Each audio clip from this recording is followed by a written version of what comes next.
So, kamusta kayo? Ito yung last part ng ating Keylogger programming series. No? Last time, gumawa tayo ng in-execute natin itong Python file natin. Ginawa natin siyang executable para ma-install siya sa Windows, di ba? Kaya lang, yung issue natin last time, isang beses lang siyang mag-run sa computer na target nyo or sa computer na kung saan nyo in-install yung exe file natin. This time, itong tutorial natin, gagawin natin siyang persistent. Ano nga ba yung persistent? Ito yung kahit mag-start yung computer, kahit mag-shutdown yung computer, at pag-restart niya, babalik pa rin yung virus natin. Babalik pa rin yung keylogger natin, mag-run pa rin siya. Kahit ilang beses pang mag-restart yung computer o mag-shutdown yung user. Pag open niya ng computer, meron pa rin tayong mga keylogs at magsisend pa rin ito sa email natin. Okay, so paliwanag ko lang kung ano yung mga dinagdag ko para masundan nyo at madagdag nyo rin sa keylogger at sakaling susundan nyo yung tutorial natin. Sa itaas, nag-import ako ng OS, nag-import ako ng HH, util, nag-import ako ng subprocess, at nag-import ako ng sys.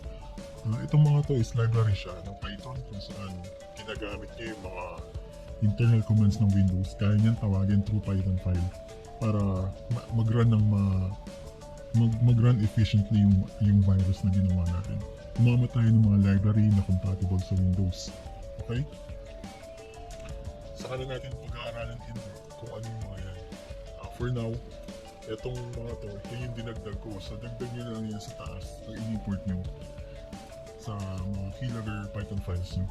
Okay, and then sa baba, gumawa ko ng bagong method or function na tinawag kong continuous logging. And then ito yung argument na self. Nag-define ako ng logger hide na variable. Inassign ko siya doon sa OS. I-import natin sa taas.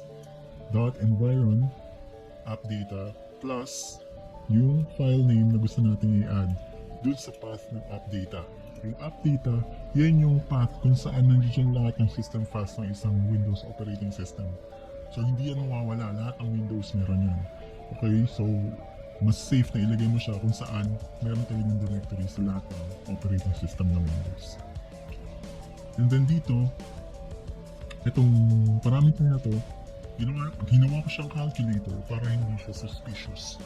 Kasi kung gagawin mo yung keylogger.exe at pag nag-check sa task manager, para doon sa mga hindi ka nakakaalam kung ano yung task manager, yun yung makikita mo lahat na nag-run sa computer mo. Check mo dyan kung bakit nagbabagal yung computer mo, dyan mo makikita. Kung dyan, task manager, nandyan lahat. So ginawa natin siyang calculator.exe para kung sakaling mag-check sila sa task manager, hindi siya suspicious, di ba? Okay? So, kung gagayahin nyo yan, sundan nyo lang yung ginawa kong parameter. Huwag nyo kakalimutan yung double quotation kasi string siya. So, kailangan nyo.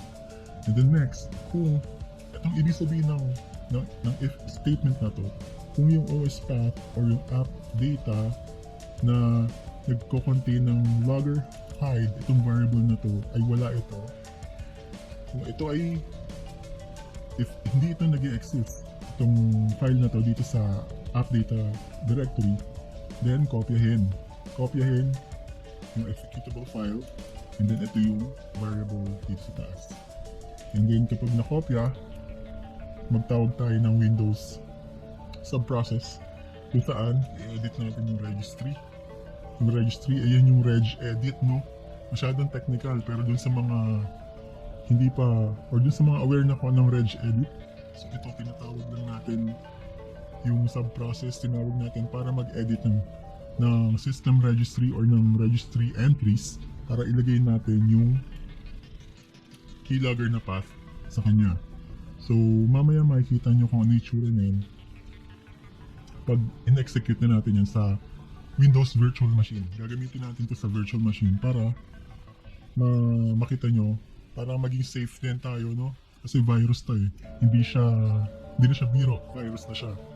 Kaya ayaw natin ma-damage din yung sarili. Hindi naman siya makaka-damage, pero mas maigi, i-demo natin siya sa virtual machine. Or pwede nyo rin naman siyang gamitin sa sarili ng Windows sarili mong operating system. Okay, so yan, tapos na yung paggawa natin ng bagong method.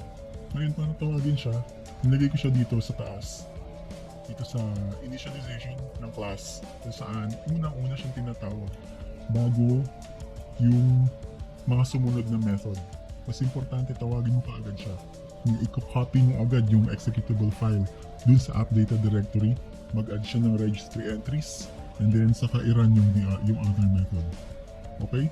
So yan lang yung binago ko para maging persistent yung ating keylogger. And then i-compile nyo lang yan gamit yung dati natin command, no? Nakalagay itong keylogger natin dito sa loob ng folder na to.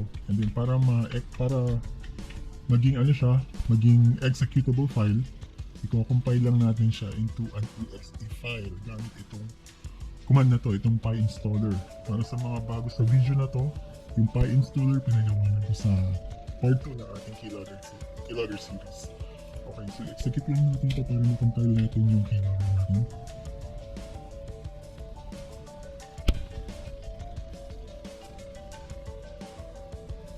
Okay, hintay lang natin siya matapos.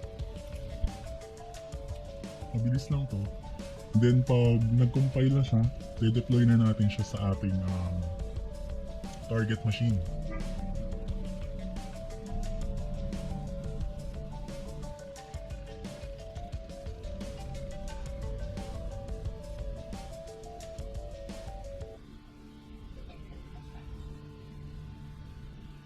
Okay, tapos na. So, na-compile na natin. Puntahan natin kung saan siya na-compile, which is ito. Ito yung folder na exe file na yung virus. Copyin lang natin yan. Copy. And then, deploy natin yun dito sa ating target machine. Okay?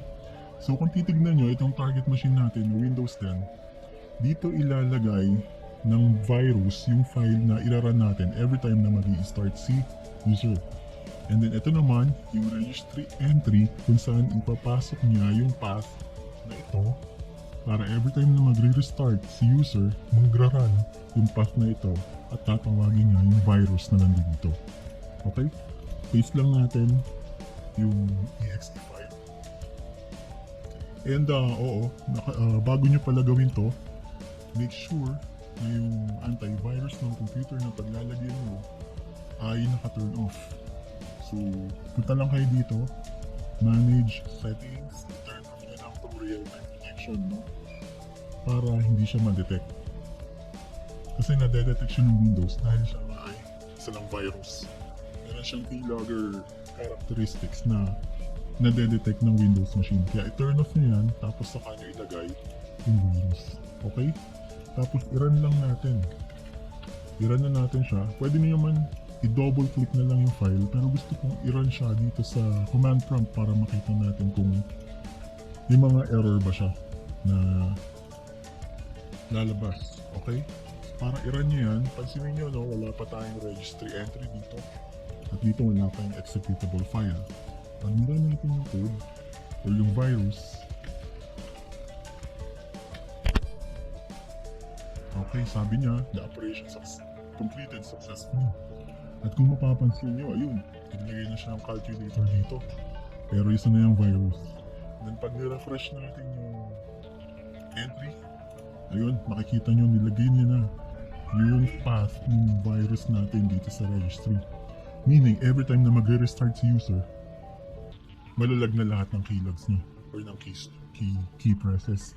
And then magsising na to sa email natin. So mag-type tayo ng notepad. Halimbawa may kausap na iba yung target natin, no?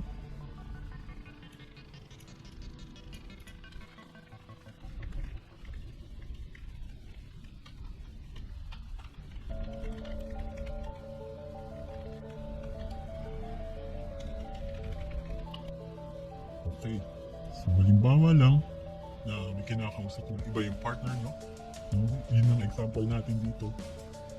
Itong tinype nyo na yan sa computer niya, kahit nasa Facebook pa yan, makikita nyo yan, papasok yan sa email nyo. Hintayin lang natin pumasok dito. Sa ngayon wala pa dahil Yung unang execution natin, wala pa siya napipindot. Maghintay lang tayo ng 2 minutes and then papasok mo dito yung tinype ng target mo para makita niyo kung ano mga nangyayari. Ito na, pumasok na yung email na nagko-contain ng keylogs mula dun sa minomonitor niyang tao. So ito na. Tintinot natin kanina. Speed. Ayan. Kung natatandaan niyo dun sa una nating second part ng video natin, and explain natin kung ano itong mga backspace na to. Ibig sabihin nagbura siya. Okay. Then ayaw ko na sa asawa.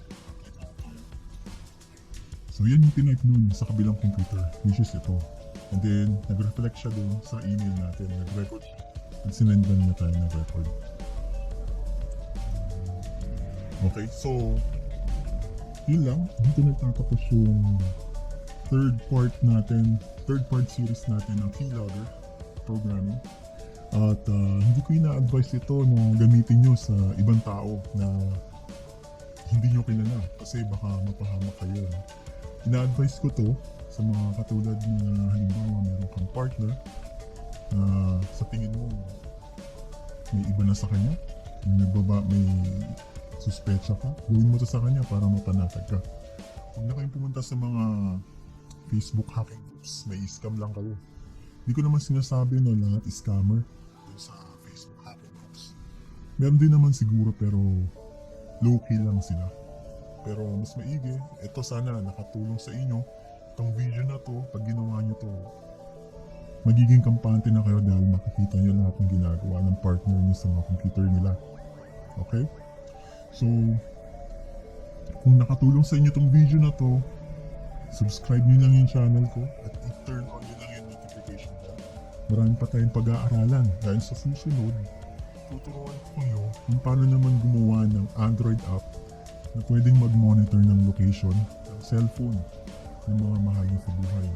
Halimbawa, may mga anak ka na maalis, or may lakad, or may gusto mong malaman kung nasan sila. Importante kasi hindi natin alam sa panahon ngayon, di ba? Marami na nangyayaring hindi maganda.